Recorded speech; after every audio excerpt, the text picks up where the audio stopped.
नमस्ते साथियों। कल की अपनी जो मैराथन क्लास थी वो कंप्लीट नहीं हो पाई, जिसके कारण से आज भी अपनी को ये क्लास कंटिन्यू करनी पड़ रही है। अपनी जो मैराथन क्लास चल रही थी वो चैप्टर नंबर 3, नाम क्या है, विद्युत रसायन इलेक्ट्रोकेमिस्ट्री। मैंने कहा था कि चैप्टर थोड़ा सा टफ पड़ता है, इसलिए मैंने थोड़ा सा स्लो पढ़ाया था। इस कारण से 2.5-3 घंटे में अपना ये कवर नहीं हो पाया। तो आज हम कोशिश करेंगे कि आज कैसे भी करके ये कंप्लीट हो जाए, और आज की क्लास के लास्ट में इसके मैंने कुछ न्यूमेरिकल तो आपको कल करवाए थे, और कुछ न्यूमेरिकल आज की क्लास के लास्ट में मैं ज़रूर करवाऊंगा, क्योंकि इस चैप्टर से जो न्यूमेरिकल आते हैं वहाँ तुक्का लोजी नहीं चलती है। अगर ढंग से अपने को आएंगे तभी हम उसको कर पाएंगे। तो मैंने काफ़ी चीज़ें उस चैप्टर की आपको पढ़ा दी थी। कोलराउस के जो नियम हमने लास्ट में पढ़े थे उससे रिलेटेड कुछ क्वेश्चन थे, वो भी मैंने आपको करवा दिए थे। लास्ट में जब न्यूमेरिकल कराऊँ तो अपनी माध्यमिक शिक्षा बोर्ड की बुक साथ में रखना, जिससे मुझे क्वेश्चन लिखना जितना टाइम है वो अपना टाइम बच जाए। तो आज हम पढ़ते हैं, उसके बाद जो हमने पढ़ लिया था उसके बाद जो अपना नेक्स्ट टॉपिक इसमें आएगा उसका नाम होता है आपके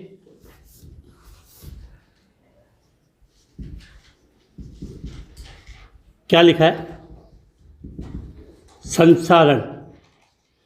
संसारण की बात करें तो बेटा आप जैसे आपने एग्जाम्पल पढ़ा, लोहे पर जंग लगना, चांदी होती है वो काली हो जाती है, तांबे और पीतल के बर्तनों पे हरे रंग की परत बन जाती है, वो इसी के एग्जाम्पल होते हैं, इसके संसारण के। मतलब कि धातुएं वायुमंडल में नमी के संपर्क में जब आती है तो उन पे अवांछनीय यौगिक जमा हो जाते हैं, जिसको हम कहते हैं संसारण, जिसके अलग अलग एग्जाम्पल है। तो इसको हम शुरू करते हैं, कह सकते हैं इसके कि धातुओं का वायुमंडल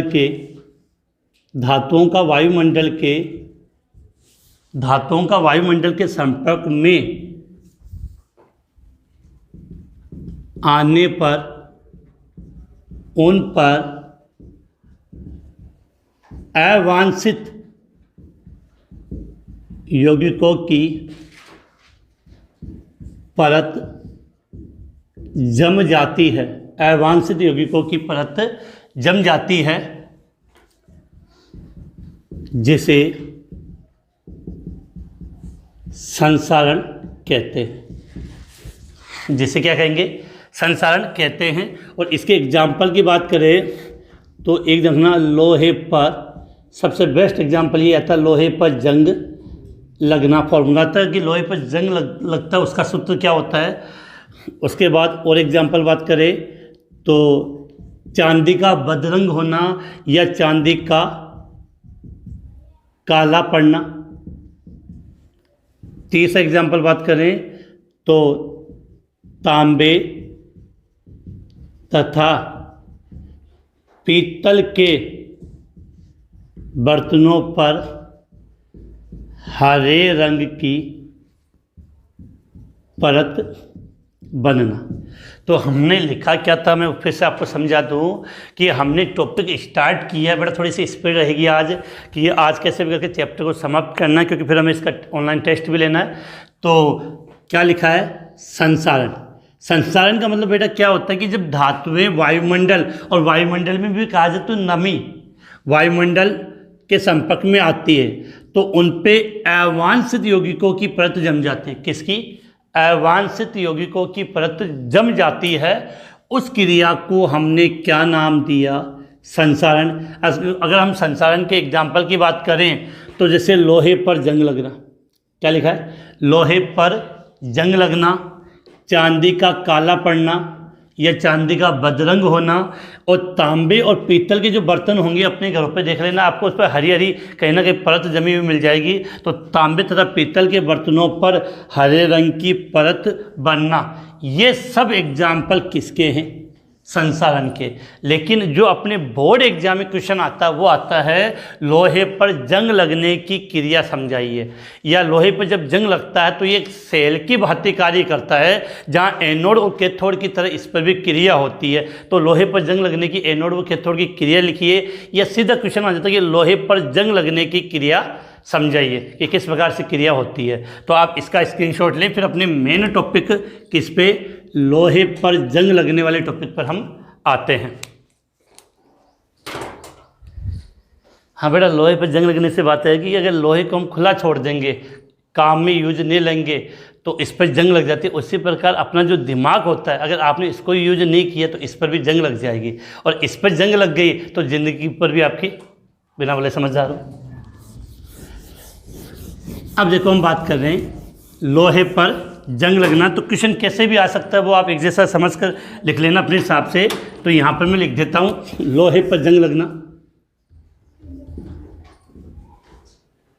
लोहे पर जंग लगना, लोहे पर जंग लगने की क्रिया विधि, जैसा भी क्वेश्चन आए आप इसमें सब चीज़ें आपकी सेम होगी। तो पहले बात, लोहे पर जंग लगना एक विद्युत रासायनिक घटना है, विद्युत रासायनिक, और ये रेडॉक्स अभिक्रिया पर आधारित है, अर्थात यहाँ ऑक्सीकरण भी होता है और अपचयन भी होता है। तो इम्पोर्टेंट है लोहे पर जंग। तो देखो बेटा, इसके लिए हम क्या लिखेंगे कि लोहा जब नमी के संपर्क में, लोहा जब नमी के संपर्क में आता है, लोहा जब नमी के संपर्क में आता है तो उसका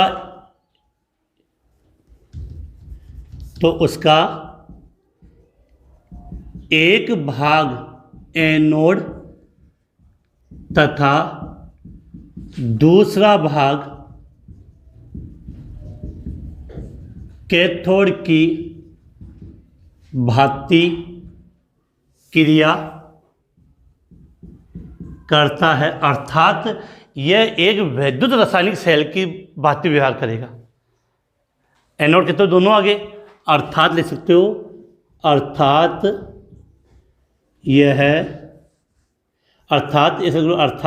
इसमें विद्युत रासायनिक सेल की तरह क्रिया होती है। और आप ये जानते हो कि विद्युत रासायनिक सेल का मतलब रेडॉक्स रिएक्शन, तो यहाँ पर भी आपकी क्या होती है, रेडॉक्स रिएक्शन। अब यहाँ से आपको जो समझना वो पॉइंट पकड़ना कि एनोड के रूप में क्या रिएक्शन होगी और कैथोड के रूप में अपने को ये याद करनी है। तो सबसे पहले मैं यहाँ लिख रहा हूँ एनोड पर।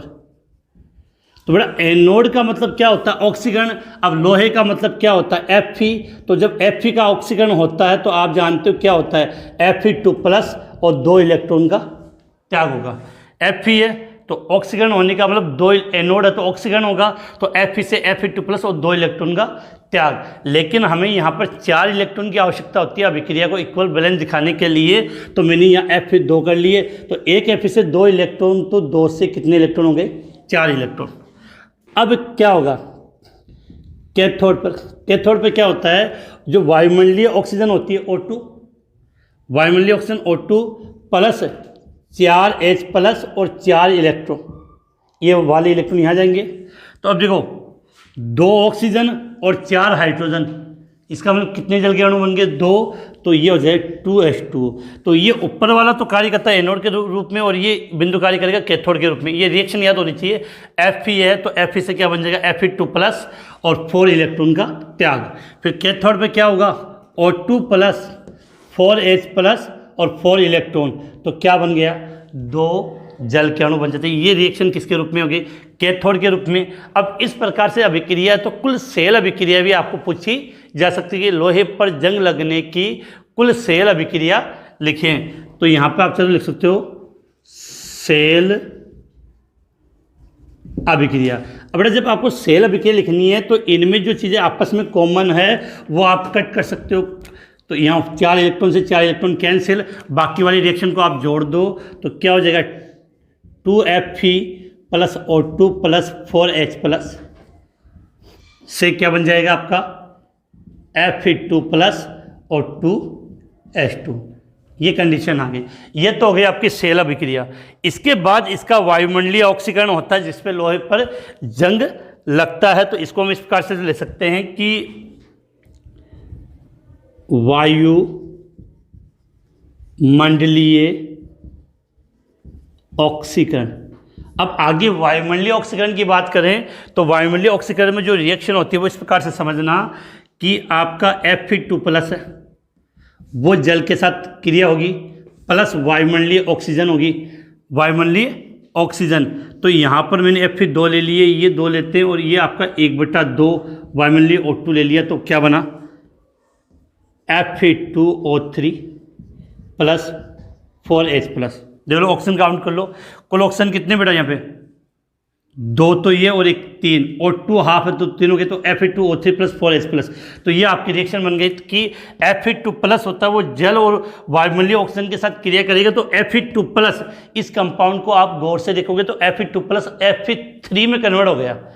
अब ये Fe2O3 बना है, ये जल के साथ क्रिया करके जलयोजित आयरन ऑक्साइड बनाता है जो लाल भूरे रंग का होता है और उसी को आप बोलते हो लोहे पर जंग लगना। तो आपका जो Fe2O3 बना है वो क्या करेगा Fe2O3 प्लस जल के अणु के साथ ये जोड़ेगा तो कंपाउंड बनता है आपका Fe2O3.X। H2 ले दिया तो इसको हम बोलते हैं लाल भूरे रंग का होता है, और इसको आप लिखना चाहो तो ये लिख सकते हो कि जलयोजित आयरन ऑक्साइड, जलयोजित आयरन ऑक्साइड। और सबसे मेन पॉइंट लोहे पर जंग, लोहे पर जंग का फॉर्मूला पूछ लिया जाए, लोहे पर जंग तो Fe2O3.X H2O। तो बड़ा ये रिएक्शन आपको एडजेक्टिव्स याद करनी है, बहुत अच्छा क्वेश्चन बनता है कि लोहे पर जंग लगने की रासायनिक क्रिया अभिक्रिया है वो आपको समझानी है। तो पहले आप इसका एक बार स्क्रीनशॉट ले लें, उसके बाद हम इसके बारे में आगे बात करते हैं। तो बड़ा स्क्रीनशॉट आपने ले लिया होगा। देखो यहाँ से मैं आपको 2-3 चीज़ें और इम्पोर्टेंट बता दूं कि एज इसको अपने माइंड में कैच करना है, इसको लॉक करना है कि सबसे पहले बात कि लोहे पर जंग लगना। आप सब जानते हो कि लोहे पर जंग कब लगता है, जब लोहा वायुमंडलीय ऑक्सीजन और नमी के संपर्क में आता है। तो मैंने नमी लिख दी, तो यहाँ से याद कर लेना कि लोहे पर जंग लगने के लिए किसकी आवश्यकता होगी, जल के अणु की और वायुमंडलीय ऑक्सीजन की, इनकी तो आवश्यकता होती है। तो लोहे पर जंग लगते हैं तो इसका एक हिस्सा किसके रूप में कार्य करेगा, एनोड के रूप में, और दूसरा हिस्सा किसके रूप में कार्य करेगा, कैथोड की भांति कार्य करता है। और देखा जाए तो लोहे पर जंग लगना एक विद्युत रासायनिक सेल की भांति क्रिया है, विद्युत रासायनिक सेल की भांति क्रिया है। सबसे पहले हम क्या लिख रहे हैं, एनोड पे। तो बेटा एनोड पे तो प्रॉब्लम ही नहीं है कि एनोड का क्या होता है, ऑक्सीजन, हमने लोन वाला शब्द से लास्ट क्लास में इसको याद किया था।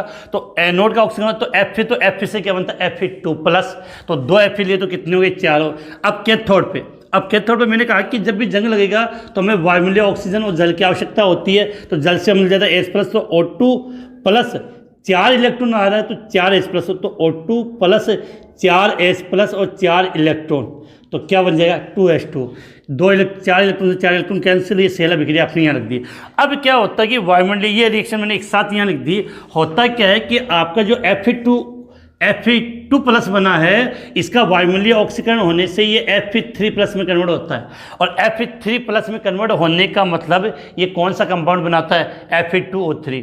इसमें जो आपका आयरन है वो +3 अवस्था में है, तो Fe2 प्लस 2 जल के अणु प्लस हाफ O2 मिलकर क्या बना लेंगे, Fe2O3, ये याद रखना है। अब इसके साथ जब जल के अणु जुड़ जाते हैं तो वहाँ पर जंग लग जाएगा, उसे बोलते हैं लोहे पर जंग लगना, या इसी कंपाउंड का नाम लिखना था जलयोजित आयरन ऑक्साइड, जो कैसा होता है, लाल भूरे रंग का होता। तो इम्पोर्टेंट है, जितना शॉर्टली जितना ईजिली मुझे बताना था उतना मैंने बता दिया। एक कि लोहे को जंग से लगाने के लिए, धातुओं को जंग से बचाने के लिए उनसे अधिक क्रियाशील धातु की परत चढ़ा दी जाती है जिससे उस पर जंग ना लगे।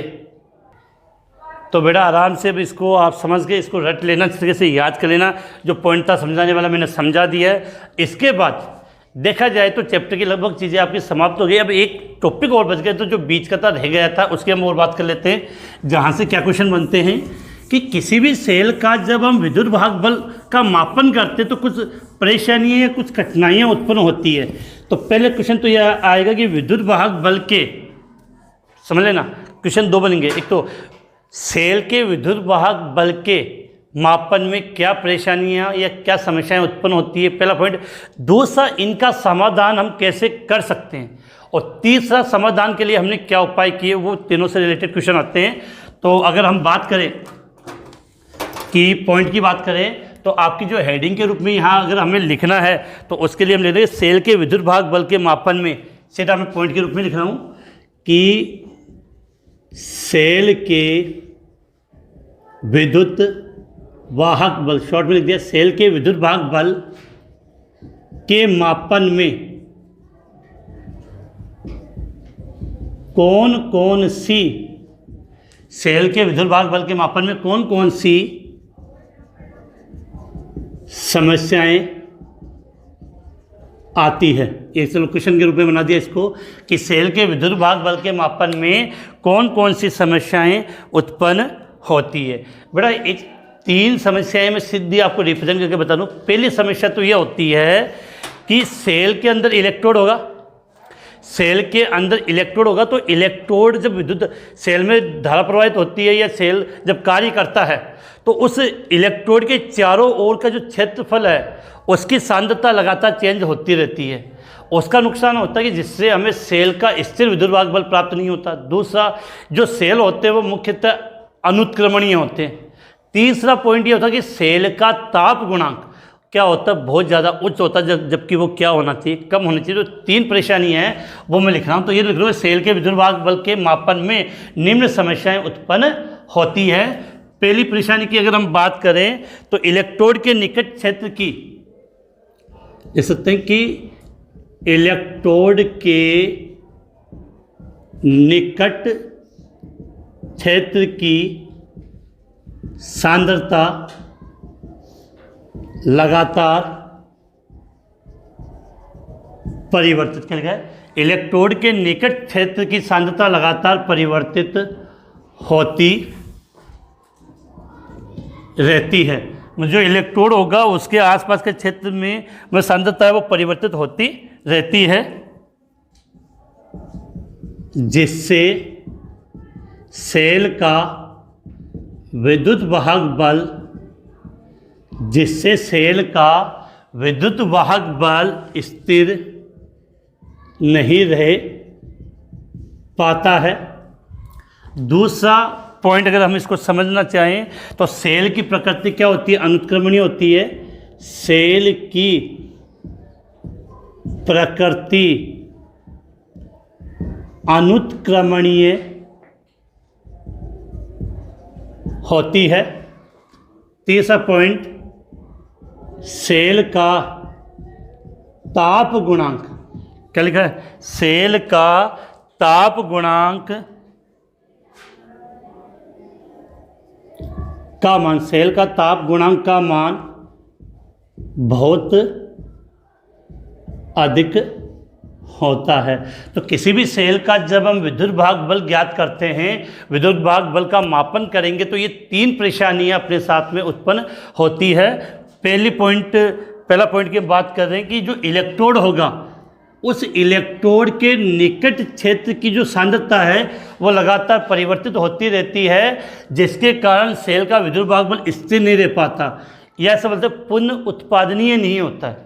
दूसरा, सेल की प्रकृति क्या होती है, अनुत्क्रमणीय, जबकि अगर उत्क्रमणीय हो तो कंफर्टेबल रहेगा। और तीसरा पॉइंट, ताप गुणांक, क्या है, ताप गुणांक का मान है क्या होता है, उच्च होता है। तो इन सभी समस्याओं का समाधान एक सेल में मिलता है जिसका नाम होता है मानक वेस्टर्न सेल। बहुत अच्छा क्वेश्चन बनेगा कि इन सभी समस्याओं का समाधान कौन से सेल में मिलता है, मानक वेस्टर्न सेल में, क्यों। फिर उसके बाद क्वेश्चन आएगा कि मानक वेस्टर्न सेल की संरचना और उसके एनोड और कैथोड पे होने वाली अभिक्रिया। तो अगला क्वेश्चन अगर हम लिखना चाहें तो उसको इस प्रकार से लिख सकते हैं कि मानक वेस्टर्न सेल, या डायरेक्ट आप समझ जाओगे, मैं हेडिंग के रूप में लिख देता हूँ कि मानक वेस्टर्न सेल। मानक वेस्टर्न सेल का उपयोग करने पर उपरोक्त समस्याओं का समाधान हो जाता है। तो अगर इसका ये तो समस्या है, इनको दूर कैसे करें, तो आप लिख सकते हो कि मानक वेस्टर्न सेल के उपयोग द्वारा उपरोक्त समस्याओं को दूर किया जा सकता है। तो ये आपके माइंड में क्लियर हो जाना चाहिए बेटा, कौन सा सेल मानक वेस्टर्न सेल। अब क्यों किया जा सकता है, तो इसके बिंदु समझ लो कि इसके मुख्य बिंदु कौन कौन से होते हैं जिसके द्वारा। नंबर 1, सबसे पहला जो इम्पोर्टेंट पॉइंट है वो आपको ये समझना है कि यह एक स्थिर सेल है। स्थिर सेल होने का मतलब इसका विद्युद्वाहक बल होता है वो स्थिर होता है, जो पुनः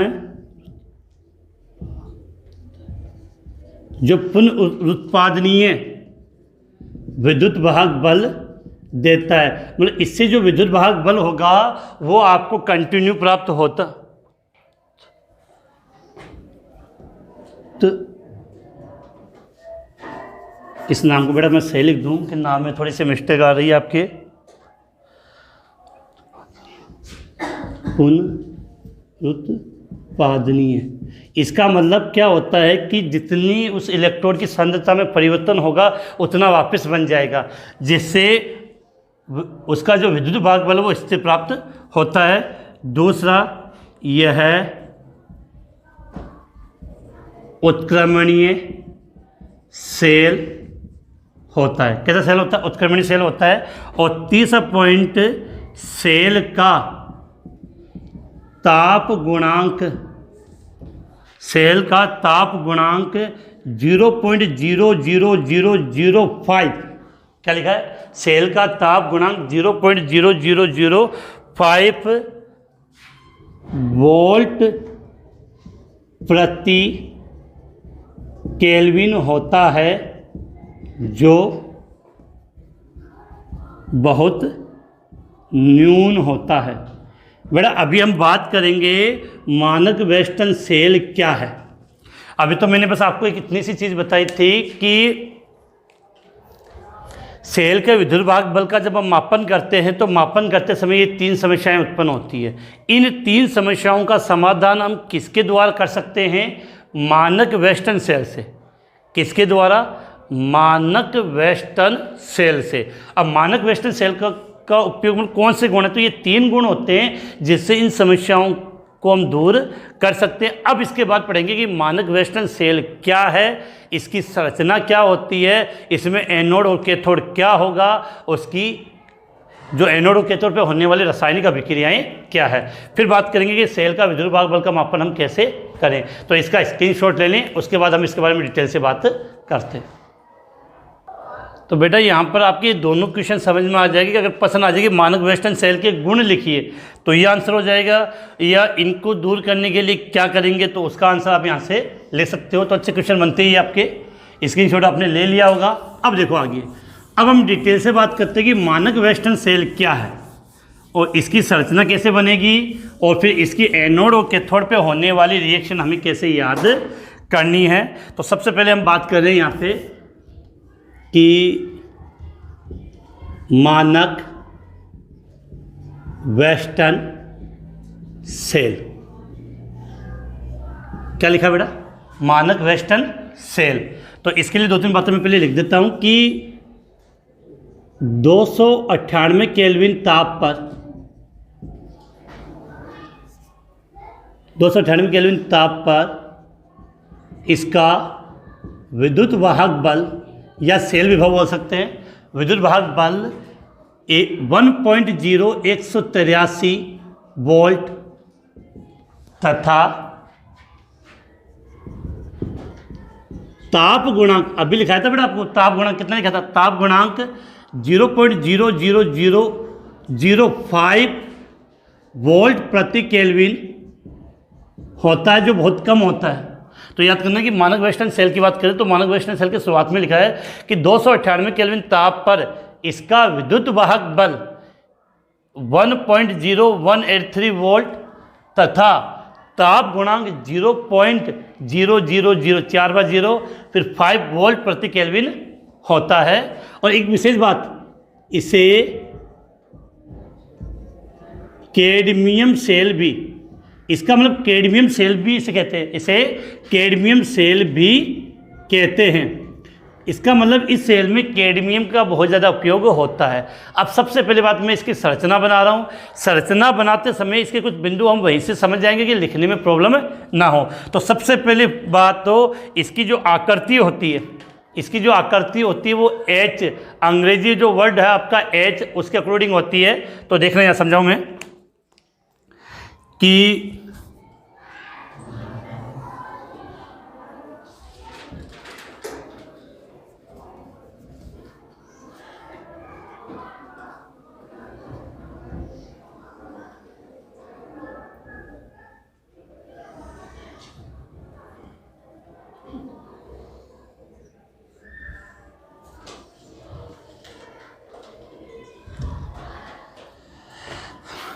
तो बड़ा इसकी आकृति कैसे बनाई है, अंग्रेजी के अक्षर एच जैसी होती है, तो थोड़ा सा अपने माइंड में क्लियर कर लेना। इसकी आकृति अंग्रेजी शब्द एच जैसी होगी। ज़्यादा इतना टाइम नहीं कि इसमें हम टाइम दें। अब देखो तो ये कांच का बना, बेटा सामने समझ, ये कांच का बना उपकरण होता है। आकृति कैसी होती है इसकी एच। तो सबसे पहले पॉइंट है कि आकृति, इन दोनों के जो सिरे होते हैं, नीचे वाले सिरे होते हैं वो प्लेटिनम तार, किससे, प्लेटिनम के तार होते हैं जो इलेक्ट्रोड के रूप में कार्य करते हैं, उससे फ्यूज होंगे। पहला पॉइंट तो याद करना कि दोनों के जो सिरे होंगे वो प्लेटिनम तार से क्या होंगे, फ्यूज होंगे। अब सबसे पहले ये कौन सा हिस्सा, दायां, और ये कौन सा, बायां। तो दायां हिस्सा होता है उसका ये निचला वाला ये भाग, डिवाइड कर लेते हैं इन भागों को। निचले वाले इस भाग में, ये जो इतना भाग है, इस भाग के अंदर, चलो ग्रीन से कर लेते हैं, इस भाग में आपके क्या होता है, कैडमियम मरकरी अम्लगम भरा होता है, Cd मैग्नीशियम। तो कैडमियम मरकरी अम्लगम भरा होता है, जिसमें जो कैडमियम होता है वो 12.5% होता है, 12। इसके बाद इसका जो ऊपर वाला ये हिस्सा होता है, ये जो हिस्सा होता है इतने वाला हिस्सा, इस हिस्से के अंदर, इस हिस्से के अंदर एक लवण भरा होता है जिसका फॉर्मूला होता है कैडमियम सल्फेट, CdSO4.8/3H2। ये लवण भरा होता है कैडमियम सल्फेट, CdSO4.8/3H2। और इसका जो शेष भाग बच गया, क्या बच गया आपका, इसका जो शेष भाग है, उस शेष भाग के अंदर कैडमियम सल्फेट का संतृप्त विलयन भरा होता है, कैडमियम सल्फेट का संतृप्त विलयन भरा होता है। तो ये प्रोसेस तो इसमें आ गई। अब इधर वाले हिस्से में देखो कि इसके नीचे वाले पेंदे में, नीचे वाले पेंदे में सबसे पहले केवल मरकरी भरी होती है, मरकरी का मतलब Hg धातु भरी होती है। उसके बाद वाला जो ऊपर वाला हिस्सा है, यहाँ पर एक विशेष बात समझना, यहाँ पर आपकी मरकरी प्लस HgSO4, मरकरी और मरकरी सल्फेट का लवण का पेस्ट भरा होता है, Hg प्लस HgSO4 का पेस्ट भरा होता है, जिसको केलोमल बोलते हैं, केलोमल बोला जाता है। इसके पश्चात इसके ऊपर वाले हिस्से में सेम इसी की तरह क्या भरा होता है, ये CdSO4.8/3H2 लवण भरा होता है। और जो शेष भाग बच गया, किसी बात करें, ये जो शेष भाग है उसमें वही कैडमियम सल्फेट का संतृप्त विलयन भरा होता है। बड़ा जैसा मैंने डायग्राम बनाया वैसा का वैसा अपने को लैंग्वेज में लिख कर आना होता है, कि जैसा मैंने लिखा वैसा का वैसा हमें लैंग्वेज में इसको लिखना। तो उम्मीद है कि अगर आपने ये चीज़ें समझ ली कि हमने इसको कैसे लिखा है, और किताब में इसका डायग्राम आपको अच्छे तरीके से मिल जाएगा। यहाँ इतना टाइम नहीं कि इसको अच्छे तरीके से बनाते रहें। तो आपने डायग्राम बना लिया हुआ, इसका स्क्रीनशॉट ले सकते हैं जल्दी से। तो मानक वेस्टर्न सेल के लिए लिखेंगे तो क्या लिखेंगे कि मानक वेस्टर्न सेल, ये लिखेंगे कि यह सेल चित्रानुसार, चित्र के अनुसार, यह सेल चित्रानुसार कांच की, यह सेल चित्रानुसार कांच की एच आकृति, मतलब कैसे आकृति का बना होता है, एच आकृति का होता है। यह सेल चित्रानुसार कांच की एच आकृति का बना होता है, जिसके पेंदे पेंदे का मतलब ये बेटा निचले सिरे, जिसके लिए लिख सकते हैं जिसके निचले सिरे को, ये जो तार होता है वो किसका होता है, प्लेटिनम का तार होता है, जिसके निचले सिरे को, जिसके निचले सिरों को प्लेटिनम तार से फ्यूज कर दिया जाता है। ठीक है, तो ये तो नॉर्मल थी कि एक एच आकृति का एक पात्र होता है और जिसके निचले दोनों सिरे होते हैं वो प्लेटिनम के तार से बेटा क्या होते हैं, फ्यूज मतलब जुड़े हुए होते हैं। अब देखो पहले इसकी बात कर लेते हैं बेटा, जैसा मैंने लिखा वैसे कि दाई नली के पेंदे में कैडमियम मरकरी अमलगम भरा होता है। क्या लिखा हमने, दाई नली के पेंदे में, दाई नली के पेंदे में कैडमियम मरकरी अमलगम भरा होता है, जिसमें कैडमियम 12.5% होता है। उसके ऊपर कैडमियम सल्फेट डॉट 8/3 H2O का लवण भरा होता है तथा शेष भाग में संतप्त कैडमियम सल्फेट का विलयन होता है, संतप्त कैडमियम सल्फेट का विलयन होता है। तो ये प्रोसेस तो आपके हो गई कौन से भाग में, दाएं पेंदे में। अब बाएं की बात कर लेते हैं कि बाईं नली के पेंदे में आपने केवल क्या भरा था, मरकरी। बाईं नली के पेंदे में Hg भरा होता है, जिसके ऊपर आपने क्या भर दिया, Hg प्लस HgSO4, जिसके ऊपर Hg प्लस HgSO4 का पेस्ट भरा होता है।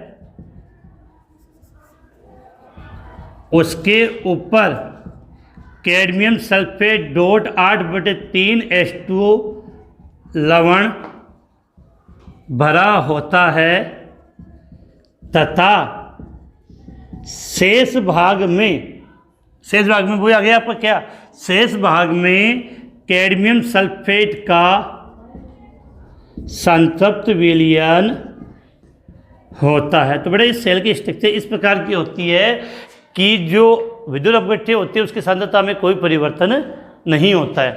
तो प्रश्न आ जाएगी मानक वेस्टर्न सेल क्या है, तो ये तो उसका डायग्राम बना के आ सकते हो इस प्रकार से, और ये उसके बारे में वर्णन करके आ सकते हो। अब यहाँ से जो इम्पोर्टेंट क्वेश्चन बनता है वो ये बनेगा, मानक वेस्टर्न सेल के एनोड तथा कैथोड पे होने वाली अभिक्रिया लिखिए। तो पहले आप इसका स्क्रीनशॉट ले लें, ज़्यादा इसमें कोई बात नहीं है तो ज़्यादा मैं डिस्कस नहीं कर रहा हूँ। बाकी आपको पता मैराथन क्लास है तो थोड़ी स्पीड रखनी पड़ेगी, अन्यथा 4 दिन में अपना ये चैप्टर फिनिश ना हो। तो जल्दी से आप स्क्रीनशॉट लें।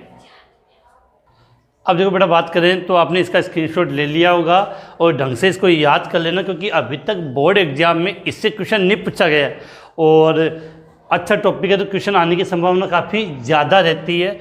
अब देखो, अब हम बात करें, जगह बच्चे नहीं है, मेन अपना क्वेश्चन आप रहेगा कि मानक वेस्टर्न सेल में एनोड तथा कैथोड।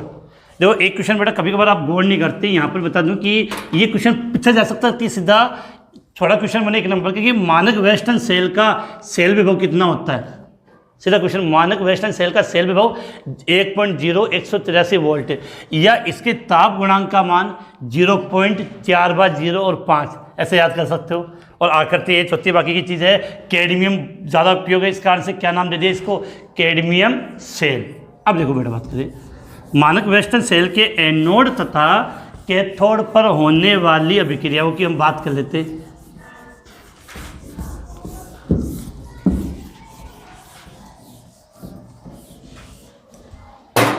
हाँ बेटा क्लास छोड़ के जानी नहीं, पकड़ के रखनी है, लास्ट में न्यूमेरिकल हल करेंगे इसके। अब देखो बेटा बात करें तो मानक वेस्टर्न सेल के एनोड और कैथोड पे होने वाली अभिक्रियाओं की बात, कैथोड पे होने वाली अभिक्रिया लिख रहे हैं हम। तो यहाँ से आप एक बात आइडिया लगाओ, मानक वेस्टर्न सेल। तो एनोड की अभिक्रिया की बात करें तो आपको पता है एनोड के रूप में अपने पास कैडमियम है, तो कैडमियम क्या करता है, इलेक्ट्रॉन का, तो Cd से क्या बन जाएगा, Cd2+ और Hg, बड़ा Cd+ कैडमियम से, तो कैडमियम 2+ और 2 इलेक्ट्रॉन का यहाँ क्या हो जाएगा, त्याग। अब यहाँ से आपको समझना कैथोड पे क्या होगा, कैथोड पे, तो कैथोड पे ये जो क्रिया होती है वो इस रूप में होती है, इसको इस प्रकार से याद करना, Hg2 है, Hg2SO4, और यहाँ से ये 2 इलेक्ट्रॉन ग्रहण करेगा, तो एक मरकरी 1 इलेक्ट्रॉन को ग्रहण करेगा तो क्या बन जाएगा, 2Hg + SO4 -।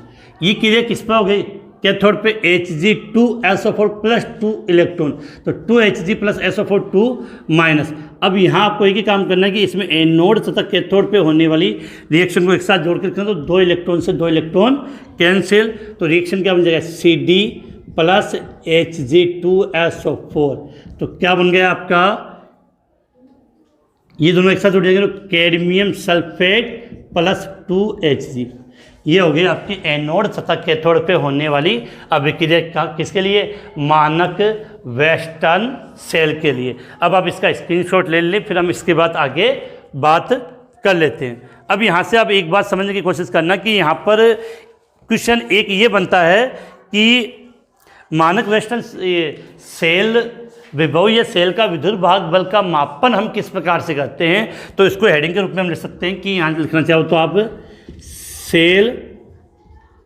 विभव या सेल के विद्युत वाहक बल का मापन।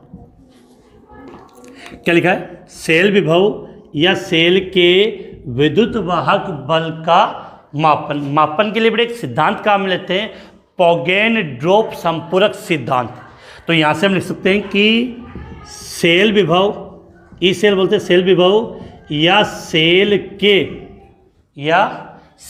के विद्युत वाहक बल, क्या लिखा है, सेल विभव या सेल के विद्युत वाहक बल के मापन हेतु, क्या लिखा है, सेल के विद्युत वाहक बल के मापन हेतु पॉगेन ड्रॉप संपूरक सिद्धांत, क्या लिखा है, पॉगेन ड्रॉप संपूरक सिद्धांत का उपयोग, पॉगेन ड्रॉप संपूरक सिद्धांत का उपयोग किया जाता है।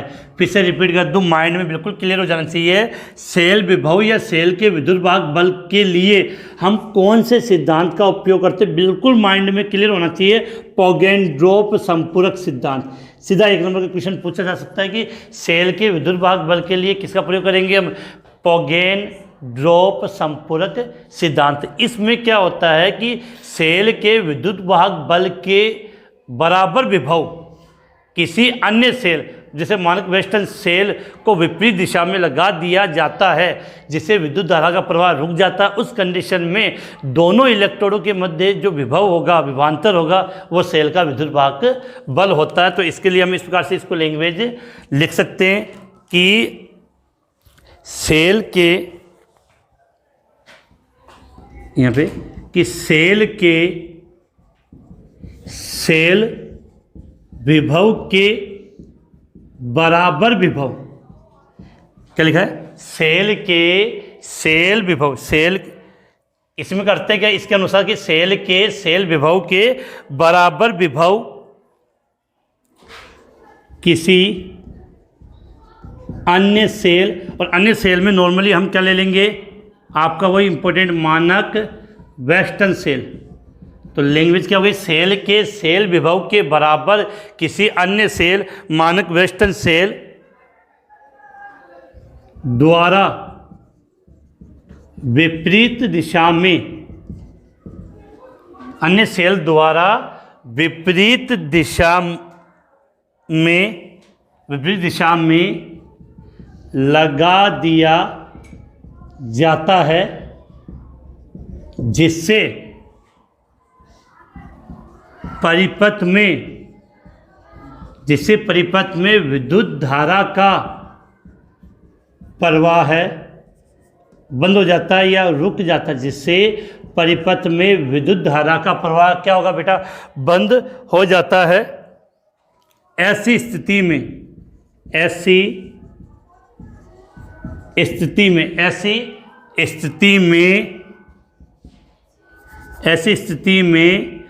दोनों इलेक्ट्रोडों के मध्य, ऐसी स्थिति में दोनों इलेक्ट्रोडों के मध्य क्या लिखा है, विभवांतर। ऐसी स्थिति में दोनों इलेक्ट्रोडों के मध्य विभवांतर होता है, वही उसका क्या होगा, दोनों इलेक्ट्रोडों के मध्य का विभवांतर ही उस सेल का विद्युत वाहक बल होता है। फिर से रिपीट कर रहा हूँ कि इसके अनुसार, किसका, पोगेन-ड्रॉप संपर्क सिद्धांत के अनुसार सेल विभव के बराबर विभव किसी अन्य स्रोत या सेल मानक वेस्टर्न सेल द्वारा विपरीत दिशा में लगा दिया जाता है, और विपरीत दिशा में लगाएगा तो परिपथ में विद्युत धारा क्या होगी, विद्युत धारा का प्रवाह है वो रुक जाता है। इस कंडीशन में दोनों इलेक्ट्रोडों के मध्य जो विभवांतर बनता है उसे सेल का क्या कहते हैं, विद्युत वाहक बल कहते हैं। क्वेश्चन अच्छा आ सकता है, तो ये याद करना है कि सेल के विद्युत, ये भी इम्पोर्टेंट है आपका और ये भी इम्पोर्टेंट है। वैसे मैराथन क्लास पढ़े 3-4 घंटे में अगर हम चैप्टर समाप्त करना चाहते हैं तो जो पढ़ते हैं वो सब क्या होता है, आपका इम्पोर्टेंट ही होता है। तो जल्दी से इसका स्क्रीनशॉट लें, और लगभग माने तो चैप्टर की काफ़ी चीज़ें अपनी फिनिश हो चुकी है। अब छोटी छोटी चीज़ें और आपको करवाता हूँ जो इम्पोर्टेंट है, जो एग्जाम में आ सकती है। जल्दी से स्क्रीनशॉट, फिर आगे बात करें। तो स्क्रीनशॉट ले लिया आपने। अब देखो बेटा, इसके बाद अपना जो टॉपिक देखा जाए तो टॉपिक तो लगभग यहाँ से पूरे हो गए, लेकिन इनके जो क्वेश्चन बनते हैं, इनके जो सवाल बनते हैं, हम उनकी बात कर लेते हैं, जहाँ से अपने लिए काफ़ी इंपॉर्टेंट है। एक क्वेश्चन तो आपने पढ़ा होगा और बुक में दे रखा है बेटा। सबसे ध्यान रखना कि नंबर बनाने हैं तो माध्यमिक शिक्षा बोर्ड की अगर बुक नहीं पढ़ी तो नंबर नहीं बनने वाले। उसमें एक क्वेश्चन तो बुक में साफ साफ दिया हुआ है, सेल विभव और विभवांतर में अंतर स्पष्ट कीजिए। सेल विभव और विभवांतर में अंतर स्पष्ट कीजिए। तो क्वेश्चन में यहाँ लिख देता हूँ कि सेल विभव एवं विभवांतर में अंतर स्पष्ट करें। क्या लिखा है, सेल विभव और विभवांतर में अंतर स्पष्ट करें। तो बड़ा तरीका वही है, बीच में से इसको डिवाइड कर लिया। एक तरफ क्या लिख दिया आपने, सेल विभव, और दूसरा क्या हो गया, विभवांतर। तो बात क्या करें बेटा, सेल विभव और विभवांतर। देखो सबसे पहले बात तो ये समझने कि सेल विभव भी एक प्रकार का क्या होता है, विभवांतर होता है। जब दो इलेक्ट्रोड के मध्य उस समय का ये विभवांतर होता है जब दोनों इलेक्ट्रोडों के मध्य विद्युत धारा का प्रवाह नहीं होता है।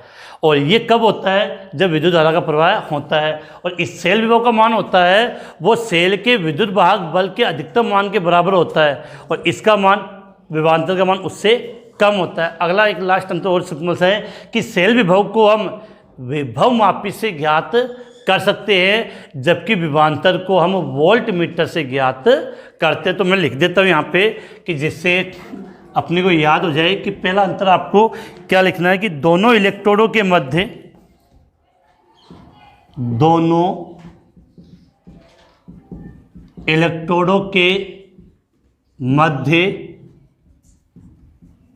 उस समय का विभवांतर, दोनों इलेक्ट्रोडों के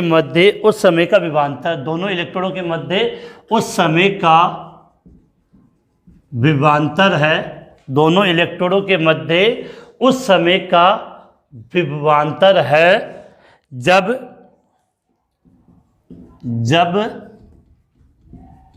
सेल में कोई विद्युत धारा प्रवाहित नहीं होती है। कि सेल विभव के लिए क्या कहेंगे, जब दोनों इलेक्ट्रोडों के मध्य ये उस समय का विभवांतर होता है जब सेल में कोई विद्युत धारा प्रवाहित नहीं होती है। दूसरा अंतर आपको याद करना है कि ये सेल के अधिकतम विद्युत वाहक बल, सेल के अधिकतम विद्युत वाहक बल के बराबर होता है। और तीसरा पॉइंट, सेल विभव का मापन हम किससे करेंगे? विभव मापी से। तो सेल विभव, ये इसका मापन विभव मापी से किया जाता है। अब देखो बेटा, यहाँ पर बात कर लेते हैं, इधर आ जाते हैं कि इसमें इतने अंतर कि सेल विभव कब होता है? जब सेल में कोई विद्युत धारा प्रवाहित नहीं होती है। तो इसके लिए क्या लिखेंगे? जब दोनों इलेक्ट्रोडों के मध्य, पहला क्वेश्चन, जब दोनों इलेक्ट्रोडों के मध्य उस समय का विभवांतर है जब सेल में कोई विद्युत धारा प्रवाहित होती है। अब बेटा सीधी बात है कि विद्युत धारा प्रवाहित होती है तो परिपथ क्या होता है? बंद होता है। और विद्युत धारा प्रवाहित नहीं होती है तो परिपथ क्या होता है? खुला होता है। तो यहाँ पर एक लाइन याद कर सकते हो, अर्थात इसमें परिपथ क्या होगा? खुला होगा। और यहाँ परिपथ क्या होता है? बंद होता है। दूसरा, इसका दूसरा मान कि सेल के अधिकतम विद्युत वाहक बल से कम होता है, बराबर नहीं होता, उससे कम होता है। सेल के अधिकतम विद्युत वाहक बल से कम होता है। तीसरा, इसका विभवांतर का मापन हम किससे कर सकते हैं? वोल्ट मीटर से करते हैं। विभवांतर का मापन किससे करते हैं? वोल्ट मीटर से। बेटा शॉर्ट में थोड़ा जल्दी हो जाए, आगे बहुत से अपने क्वेश्चन न्यूमेरिकल प्रैक्टिस करने। तो एक क्वेश्चन तो मुझे आपका ये पसंद आया था जो बोर्ड एग्जाम में पूछा जा सकता है। अगला देखो, इसी से अंतर वाला है कि विद्युत रासायनिक सेल तथा विद्युत अपघटनीय सेल में अंतर स्पष्ट करें। विद्युत रासायनिक सेल तथा विद्युत अपघटनीय सेल में अंतर स्पष्ट करें। बड़ा इस प्रकार की क्वेश्चन है, आपको केवल इस MK बूस्टर यूट्यूब चैनल पर मिलते हैं, जो बिल्कुल एक क्वेश्चन का आंसर सहित आपको एक्सप्लेन किया जाता है। तो अगर कोई नए स्टूडेंट जुड़ा है तो चैनल को ज़रूर सब्सक्राइब करें, ज़्यादा से ज़्यादा शेयर करें और लाइक करना तो ना भूलें। अब ये बड़ा बात करें तो यहाँ मैं लिख रहा हूँ विद्युत रासायनिक सेल, यहाँ पर क्या होता है? विद्युत अपघटनीय। ठीक है। अब देखो बेटा, विद्युत रासायनिक सेल में क्या होता है? पहला पॉइंट कि विद्युत रासायनिक सेल में रासायनिक ऊर्जा, मैंने आपको चैप्टर के शुरुआत में बताई थी कि विद्युत रासायनिक सेल में रासायनिक ऊर्जा को किस में कन्वर्ट किया जाता है? विद्युत ऊर्जा में। विद्युत रासायनिक सेल में रासायनिक ऊर्जा को हम किस में कन्वर्ट करते हैं? विद्युत ऊर्जा में। और विद्युत अपघटनीय सेल जस्ट इसका उल्टा, कि यहाँ क्या होगा कि इसके अंदर विद्युत ऊर्जा को कौन सी ऊर्जा में? रासायनिक ऊर्जा में परिवर्तित किया जाता है। और बड़ा सबसे इम्पोर्टेंट अंतर वो ये समझना कि जो विद्युत रासायनिक सेल होता है इसमें जो एनोड होता है वो हमने लिखा था लोन में नेगेटिव। इसमें जो विद्युत रासायनिक सेल में जो एनोड होता है उस पर नेगेटिव चार्ज होगा और जो कैथोड होता है उस पर पॉजिटिव चार्ज होता है। बेटा बहुत ज़्यादा इंपॉर्टेंट है। विद्युत रासायनिक सेल में एनोड पर नेगेटिव चार्ज और कैथोड पे पॉजिटिव चार्ज होता है, जबकि विद्युत अपघटनीय सेल में जो एनोड होगा उसके ऊपर पॉजिटिव चार्ज होता है और कैथोड होता है उस पर कौन सा चार्ज होता है? नेगेटिव। जस्ट इसका उल्टा होता है, जस्ट उसका उल्टा होता है। और इसके अलावा देखो दोनों में रेडॉक्स अभिक्रिया होती है। विद्युत रासायनिक सेल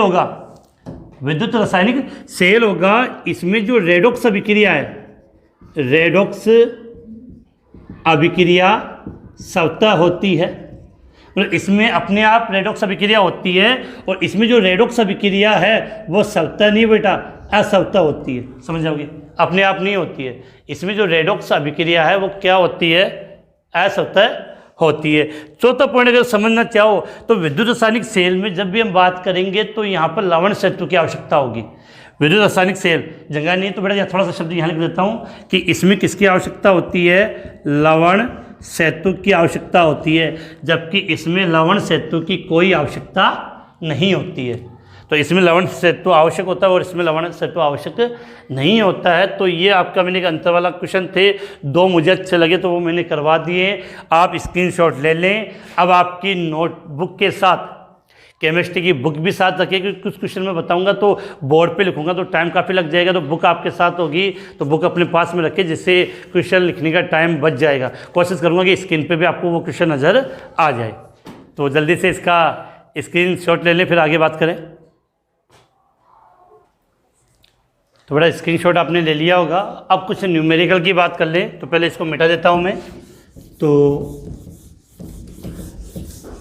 बुक आपके पास होगी, तो बुक में पेज नंबर 65 पेज नंबर 65 पे उदाहरण नंबर 8, पेज नंबर 65 पे उदाहरण नंबर 8 है, आपको स्क्रीन पे भी नज़र आ रहा होगा। तो पेज नंबर 65 का जो सवाल था, सवाल में क्या पूछा है कि आपको निकिल इलेक्ट्रोड का मानक अपचयन विभव का मान ज्ञात करना है, जबकि सेल का सेल विभव दे रखा है और सेल आरेख दे रखा है, और कॉपर इलेक्ट्रोड का भी आपको मान दिया गया है। तो अब इस सवाल को हल करने से कुछ बातें को यहाँ पर हम क्लियर करते पहले कि स्क्रीन पे आपको नज़र आ रहा है कि सबसे पहले आपको समझना है कि आपको सेल आरेख क्या दिया है, सेल आरेख।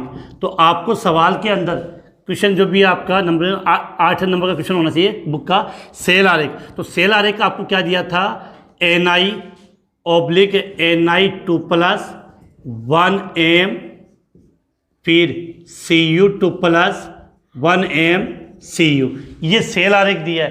बेटा अब सेल आरेख में सीधी सी बात ये होती है कि जो पहले लिखा होता है वो एनोड होगा और ये क्या होगा, कैथोड होता है। और इसके अलावा आपको जो सेल विभव, इस सेल का जो सवाल में मान दिया है वो 0.59 वोल्ट दिया है, और कॉपर का इलेक्ट्रोड विभव, कॉपर का Cu2+/Cu का मान कितना दिया है, 0.34 वोल्ट दिया है।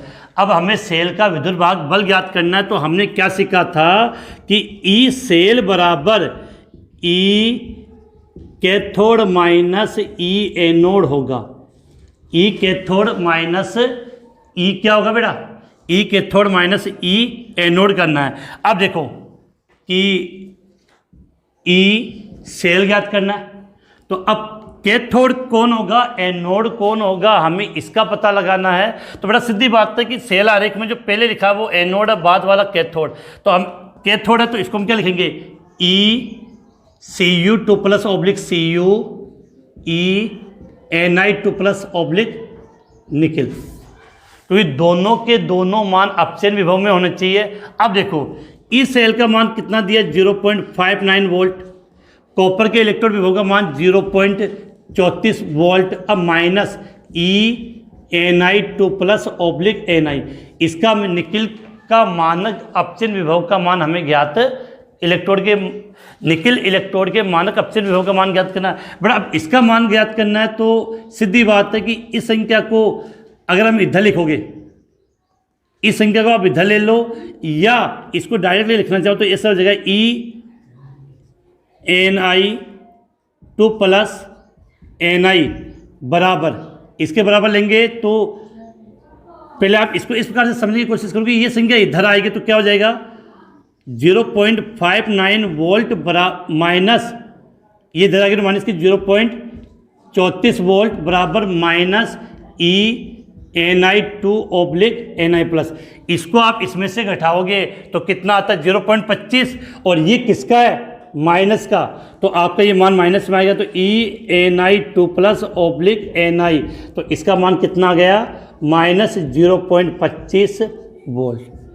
ये आपका आंसर होगा इसका, कि इसको घटाओगे तो 0.25 ही आएगा। अब यहाँ पर ये निकिल है जिसका मानक अपचयन विभव का मान ज्ञात करो, वो किसमें माइनस में, तो आंसर माइनस में आ जाएगा। तो निकिल के मानक अपचयन इलेक्ट्रोड विभव का मान कितना आएगा, 0.25। मैं हट जाता हूँ, आप इस पूरे का स्क्रीनशॉट ले लें जिससे आपको इजीली ये समझ में आ जाए। हाँ बेटा, स्क्रीनशॉट ले लिया होगा, तो इसको मिटा देता हूँ। बेटा बोलते बोलते गला दुखने लग गया, तो चाय आ गई, तो 1 मिनट चाय पी लेता हूँ। तो चाय से एक बात याद आई, सुनाता हूँ आपको, सुनिए कि न पीने का शौक था, न पिलाने का शौक था, न पीने का शौक था, न पिलाने का शौक था, केवल नजरें मिलाने का शौक था, केवल नजरें मिलाने का शौक था। नजरें भी उनसे मिली, नजरें भी उनसे मिली जिनको, बाकी की लाइन आप अपने आप कंप्लीट कर लेना। तो बाकी समझ गए होंगे, समझ गए तो कमेंट्स में ज़रूर बता देना। तो बेटा बात करें 2 मिनट के लिए कि काफ़ी अपनी मैराथन क्लास में काफ़ी परेशान हो जाते हैं, और आपको लग रहा हो कि स्कूल में जब हम पढ़ाते हैं तब तो थोड़ा टाइम मिल जाता है, यहाँ नॉन स्टॉप कंटिन्यू क्लास के अंदर आप भी समझते हो। तो अपना न्यूमेरिकल है, नेक्स्ट न्यूमेरिकल पेज नंबर आपके पास बुक होगी, तो पेज नंबर, नेक्स्ट पेज जो page number 65, page number 66, page number 66 पे आपका नेक्स्ट न्यूमेरिकल है क्वेश्चन नंबर 9। हल कीजिए जब तक मैं ये चाय पी लेता हूँ। और क्वेश्चन है आपके स्क्रीन पे आ चुका है, तो उस क्वेश्चन, अगर बुक नहीं है तो वो स्क्रीन पर जो क्वेश्चन नज़र आ रहा है वहाँ से आप देख सकते हो। तो जल्दी से इसका आंसर दें।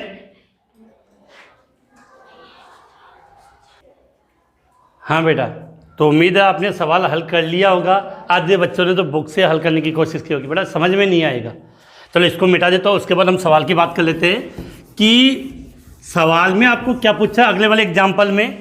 कि सवाल में आपके ये था कि यदि कॉपर का, यदि आपको स्क्रीन पे नज़र आ रहा सवाल, यदि कॉपर इलेक्ट्रोड का मानक इलेक्ट्रोड विभव प्लस 0.34 वोल्ट है, तो 0.1 एम कॉपर आयन युक्त विलयन के लिए कॉपर का इलेक्ट्रोड विभव ज्ञात कीजिए। देखो बेटा, अब आधे बच्चे जिनके पास बुक नहीं है वो ये समझ नहीं करना क्या था। जो कॉपर का आपको मानक इलेक्ट्रोड विभव का मान दिया सवाल में, क्वेश्चन नंबर 9 था, कॉपर के लिए मानक इलेक्ट्रोड विभव का मान, कॉपर की बात करें तो Cu2+ से Cu, और मानक इलेक्ट्रोड विभव E0 का मान दिया 0.34 वोल्ट। अब आपसे केवल इलेक्ट्रोड विभव का मान पूछा, साधारण इलेक्ट्रोड विभव का, और इसके लिए कॉपर आयन की सांद्रता Cu2+ की सांद्रता आपको कितनी दी है, 0.1 एम दी है, 0.1 एम। तो फॉर्मूला देखो, यह तो गया मानक इलेक्ट्रोड विभव, और मान पूछ रहा है साधारण इलेक्ट्रोड विभव का। तो इसके लिए आपने कौन से समीकरण पढ़ी थी, नेनेस्ट समीकरण पढ़ी थी, तो सीधा उसी पे आ जाओ बेटा। समीकरण क्या थी आपकी, E बराबर E0 माइनस 0.0591 बट्टे में n log, और कैसी का मान था, समीकरण थी। आ गया। अब समीकरण में आप समझा दूं कि कॉपर में क्या होता है, Cu2+ 2 इलेक्ट्रॉन को ग्रहण करेगा तो क्या बन जाएगा, Cu।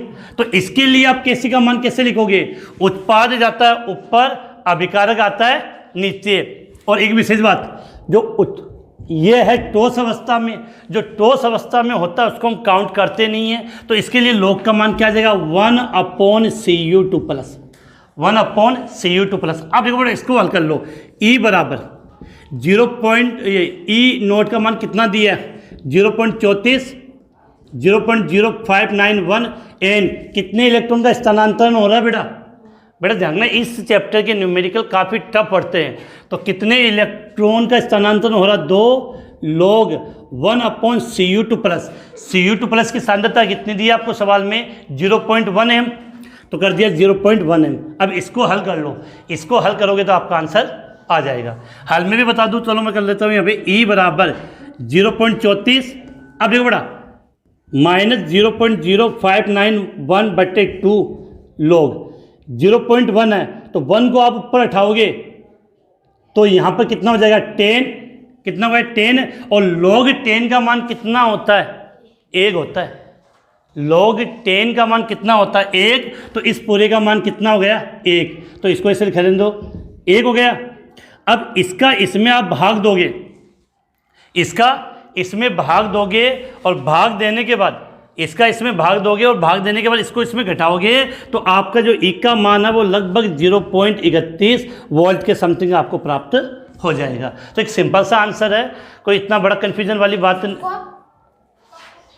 हाँ बेटा, तो इसका आप स्क्रीनशॉट ले लें, उसके बाद क्योंकि सीधा आंसर, क्योंकि इसको आप हल करोगे तो बहुत टाइम लगेगा, डायरेक्ट मैंने बता दिया है, आप इसकी स्क्रीनशॉट ले लें, उसके बाद हम इसको आगे बात करते हैं। तो स्क्रीनशॉट ले लिया होगा। अब देखो बेटा आगे बात करें तो यहाँ से अगला जो नेक्स्ट सवाल है, कुछ एग्जाम्पल में फटाफट थोड़ी स्पीड ले रहा हूँ, अन्यथा चैप्टर में काफ़ी न्यूमेरिकल है, वो अपने हल नहीं हो पाएंगे। अब बुक के अभ्यास के कुछ क्वेश्चन है जो मुझे थोड़े से अलग लगे थे, वो आपको हल कर लेने चाहिए थे। तो पेज नंबर 67 आपके स्क्रीन पे आपको ये क्वेश्चन नजर आ चुका होगा। क्वेश्चन नंबर 7 एक सिंपल सा क्वेश्चन दिया मैंने, उन धातुओं की एक सूची बनाइए जिनका विद्युत अपघटनीय निष्कर्षण हो सकता है। क्वेश्चन आपको स्क्रीन में, उन धातुओं की एक सूची बनाई जिनका विद्युत अपघटन हो सकता है। बड़ा ध्यान रखना, ये नॉर्मली वे धातुएं होती हैं जो विद्युत रासायनिक श्रेणी में ऊपर होती है। क्या होती है? विद्युत रासायनिक श्रेणी में ऊपर होती है। और आप इनको याद कर लेना कि इन धातुओं की बात करें तो सोडियम, मैग्नीशियम, कैल्शियम और एल्यूमिनियम होती है मुख्यतः। इन धातुओं को, किनको, इनको हम विद्युत अपघटन विधि के द्वारा इनको हम प्राप्त कर सकते हैं। इसके बाद आपका जो नेक्स्ट क्वेश्चन मैं ले रहा हूँ, क्वेश्चन नंबर 10। क्वेश्चन नंबर 10 काफ़ी बड़ा क्वेश्चन है, आंसर बेटा बहुत छोटा है।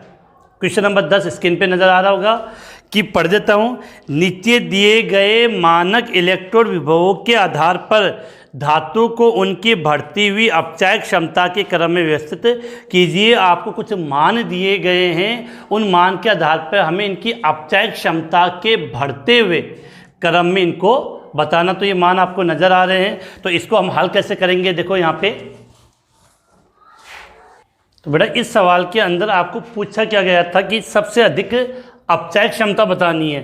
तो यहाँ से आपको जो क्या याद रखना है कि जिसके लिए आपको ये जो मान नीचे नज़र आ रहे होंगे, ये कुछ के ऋणात्मक मान है, कुछ के धनात्मक मान है। तो एक लाइन, जो क्वेश्चन नंबर कौन सा था आपका, ये क्वेश्चन नंबर आपका 10 है। तो क्वेश्चन नंबर 10 की बात करें तो यहाँ से आपके माइंड में एक बात आप क्लियर कर लेना कि जिसके लिए कि मानक अपचयन विभव का मान, मानक अपचयन विभव का मान, मानक अपचयन विभव का मान जितना अधिक, मानक अपचयन विभव का मान जितना अधिक ऋणात्मक होता है उसकी अपचायक क्षमता, उसकी अपचायक क्षमता उतनी अधिक होती है। तो हमें अपचायक क्षमता के बढ़ते क्रम में लिखना है।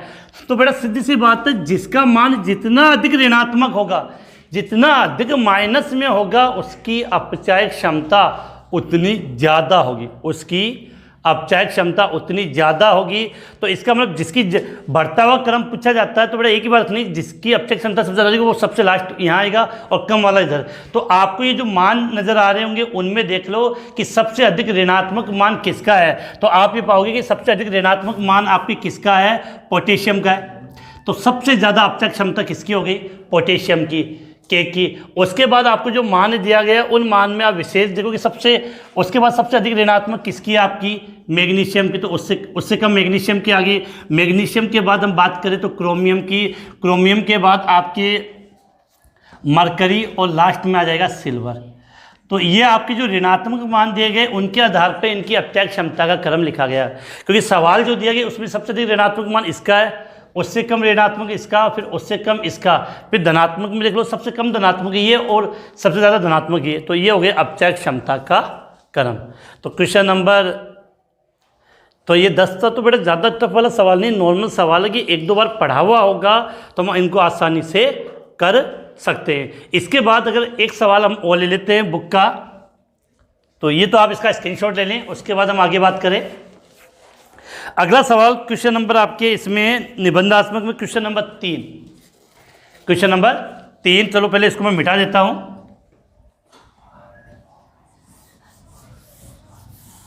क्वेश्चन नंबर निबंधात्मक का क्वेश्चन नंबर 3 है।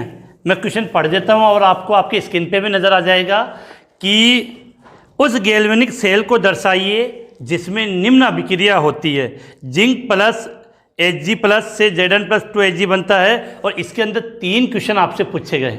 कितने क्वेश्चन पूछे गए? 3 क्वेश्चन पूछे गए हैं। तो सबसे पहले आपको जो रिएक्शन दी है वो लिख लेता हूँ गैल्वेनिक सेल की रिएक्शन। आपको क्वेश्चन नंबर कौन सा था? ये तीसरा निबंधात्मक रिएक्शन हमको क्या देती कि Zn प्लस Hg प्लस और 2Hg प्लस दिया है। इससे हम क्या बना रहे हैं? Zn2 प्लस और 2Hg। ये इसकी रिएक्शन है।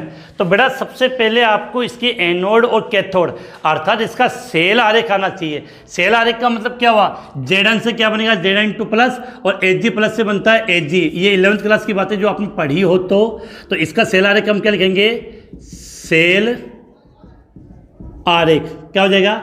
Zn/Zn2 प्लस 1m, 2 लाइनें आ जाएगी यहाँ पे, फिर Hg प्लस से Hg। ये तो गया सेल आरेख। अब क्वेश्चन नंबर 1 क्या था कि कौन सा इलेक्ट्रोड ऋणात्मक आवेशित होता है?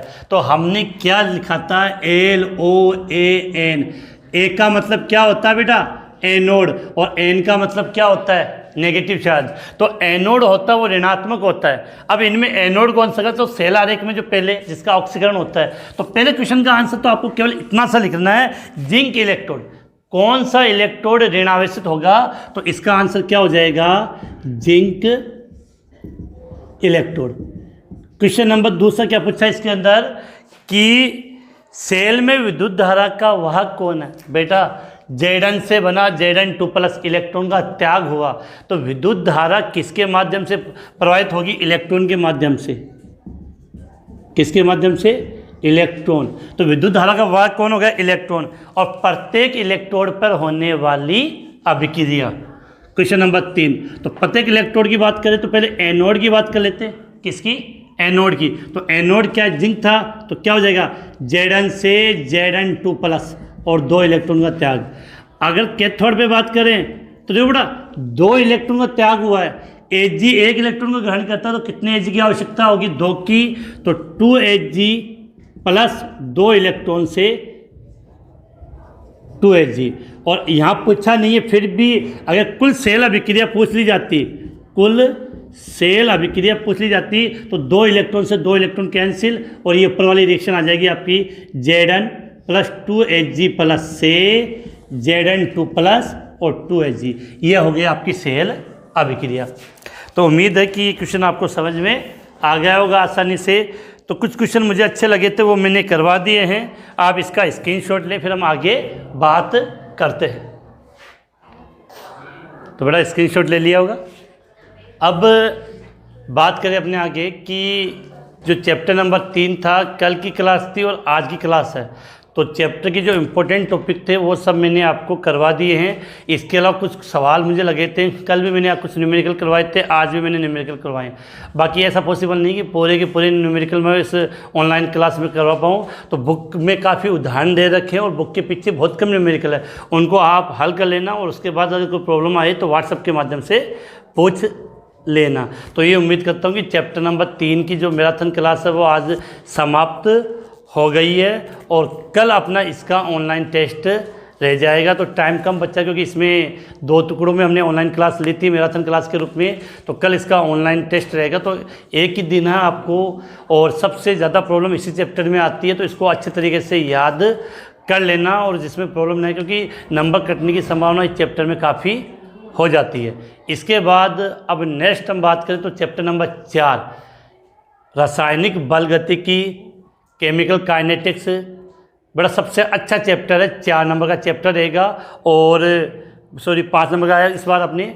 और काफ़ी अच्छे सवाल और बहुत शॉर्ट है कि अगर किसी बच्चे को ये कहना कि सर मुझे कौन सा चैप्टर सबसे पहले याद करना, तो हम ये कहेंगे चैप्टर नंबर 4। और उम्मीद करेंगे कि अगली जब मैराथन क्लास होगी चैप्टर नंबर 4 की तो वो एक ही क्लास में समाप्त हो जाएगी। न्यूमेरिकल जरूर साथ में कराऊंगा उसके, ठीक है। इसी के साथ आज की ये क्लास समाप्त होती है।